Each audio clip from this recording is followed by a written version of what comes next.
My name's James Caperton here at NASTC. Today we're going to be talking about one of the biggest issues facing small trucking companies, EPA emissions regulations. In 2022, NASTC submitted a formal comment letter to the EPA on behalf of small carriers, and today we're joined by NASTC President David Owen to discuss what those regulations mean, and then why they're kind of back in the current conversation, and why small trucking companies should be concerned. And I'm happy to be here, Yeah. James. And NASTC did, we've been writing FMCSA and the different agencies, EPA, and for years. Mm-hmm. And we've actually got a response from the new administration about derates mm-hmm. and DEF and that whole system and how it's impacted small carriers, particularly our guys.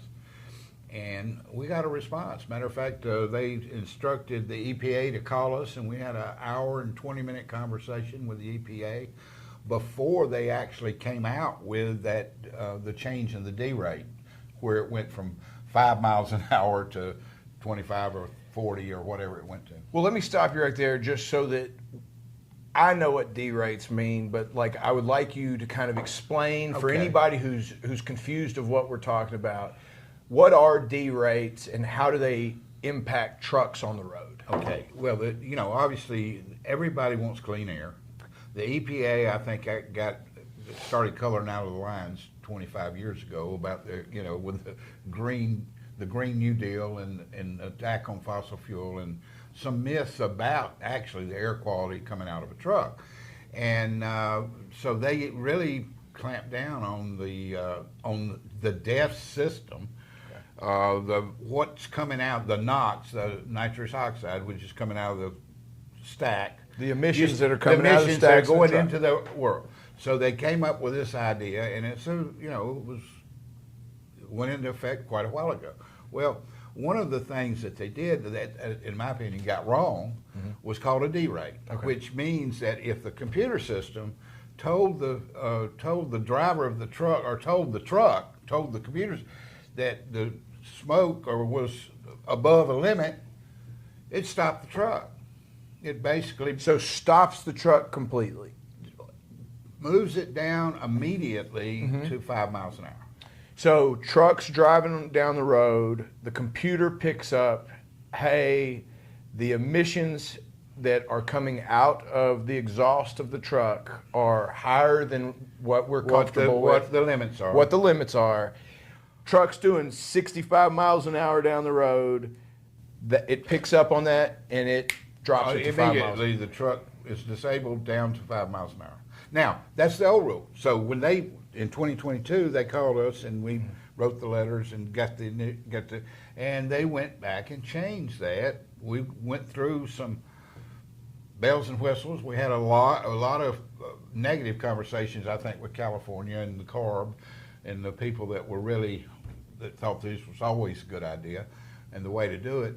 And we got them to change the D rate and extend the period of time that the truck had to fix the problem, and change the limit from a D rate of 5 miles an hour to, I think, 40 miles an hour or 25. I'm not sure which it is, 25 miles or 40. Okay. But now, after further review, not Sean Duffy, but Lee Zeldin. Lee Zeldin thinks it's a good idea to do that. The D rates aren't necessary at all, and he would like to replace them with a buzzer or some kind of physical thing that alerts the driver, the truck, and possibly even the trucking company owner that vehicle needs to be looked at and fixed. The DEF system's not working correctly. Now that makes a lot of sense to us. Here's why we're doing this. Okay. We want to reach all of our members, all of our drivers, and everybody out there that has been disenfranchised by the D rate to let the people in Washington know that this is a really good idea. Because that D rate, literally, if you think about it, just one glaring example of the impact of the D rate Think about just-in-time delivery. Just-in-time delivery. There are assembly lines now that are $1 million an hour to shut down, that are dependent on just-in-time delivery, and they've cut their inventories back to where if that truck doesn't show up at the right time, the assembly line is compromised or shut down. And the big thing from our perspective is with the D rate, small carriers and owner-operators are eliminated from even bidding on that kind of business. So, because they can't afford the risk. I would think it would also create a pretty major safety issue on the road for a truck to go from 65 miles an hour, even down to 25, depending on the situation, like not just for the truck, but all the vehicles around it. Puts the driver at risk, puts the driving public at risk, puts the insurance company that's covering the truck at risk. Why do you think insurance companies are struggling, trying to figure out if they could even afford to write a small carrier? These are the reasons. And so the message, call us. If you're hearing this, call us and we'll tell you how to get in touch.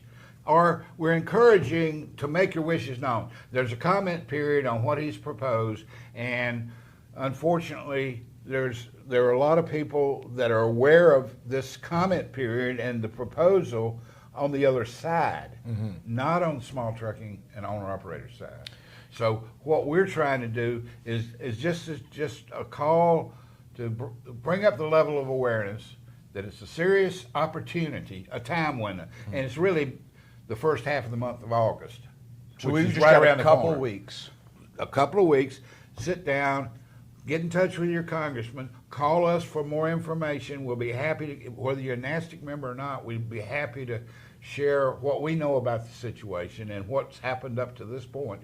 But we need to get up the level of awareness on the side of the argument that really would enhance the value of small trucks and owner-operators. So one thing I want to ask you about is, I know you and I have had a personal conversation, but from an anecdotal perspective, I know that we've talked to carriers who've had issues with these Deraters where it wasn't necessarily that the exhaust that they were putting out was bad or over the line or whatever, but the truck had just simply malfunctioned, and it was happening kind of. It was a pardon the expression, cluster F. Yes. It was an absolute disaster. Right. The sensor might be faulty. The computer system might have been faulty. Occasionally it's because of low def, DEF, but there's a lot of reasons, and unfortunately this was a requirement for all trucks, and the OEMs, the manufacturers, the dealerships, the parts people, the experts, they couldn't figure it out. They were playing badminton in the dark about getting one fixed. Right. So, you take your truck in, and your truck's out of business for 3 weeks, and they fix it, and a day later it's back in again because they put the wrong sensor in, or the sensor, they didn't get it right, and they were guessing. They didn't know. They still don't. And if we make a big enough stink, or if we make enough, if we make our voice heard right now, potentially instead of it derating the truck, we could swap it to a buzzer, just an alarm or a sensor that goes off. And we don't want to diminish the fact that something needs to be done about it. Sure. We're not talking about doing away with the catalytic converter. Matter of fact, there are a lot of positives, believe it or not, that have come out of that as far as the efficiency of the truck. We all want clean air. Exactly.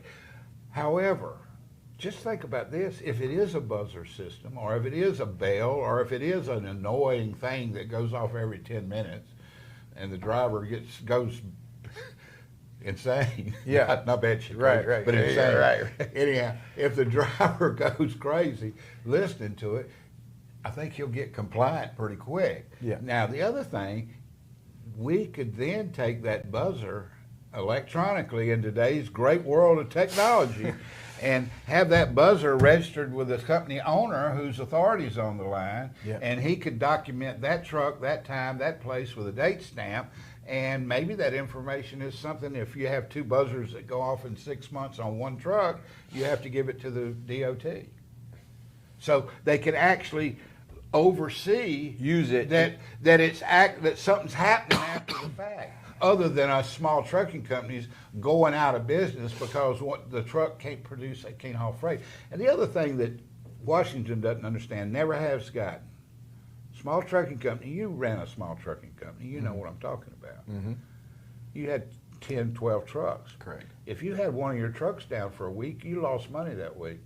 Maybe lost a driver that week. Maybe lost 2 of your best customers that week. Mm-hmm. And that's how fast it happens. Yep. So to belittle the problem for taking a truck out of service in long haul full truckload trucking, that truck and that driver got to drive 3,000 plus or somewhere close to that payable miles every week. And if that doesn't happen, they can't stay in business.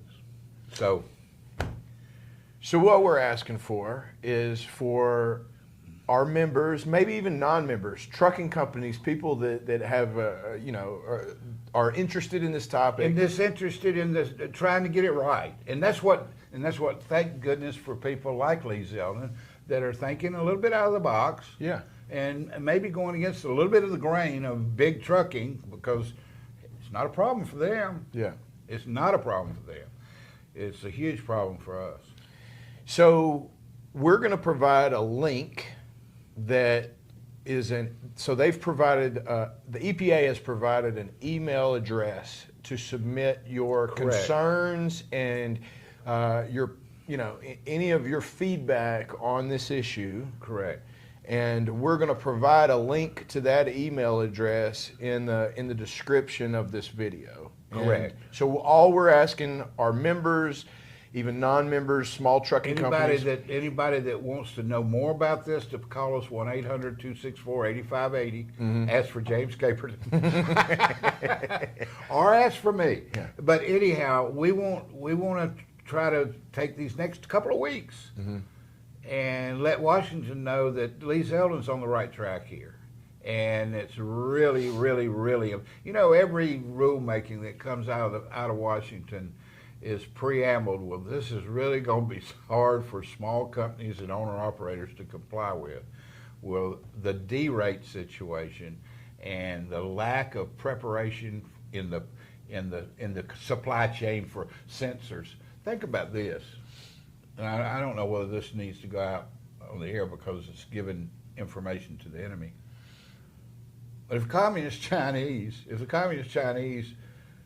supply us with sensors for our DEF system, couldn't they implant a little bug in there to have all the DEF sensors in American trucks quit functioning on their New Year's test, or whenever that is, and stop all of America's trucks?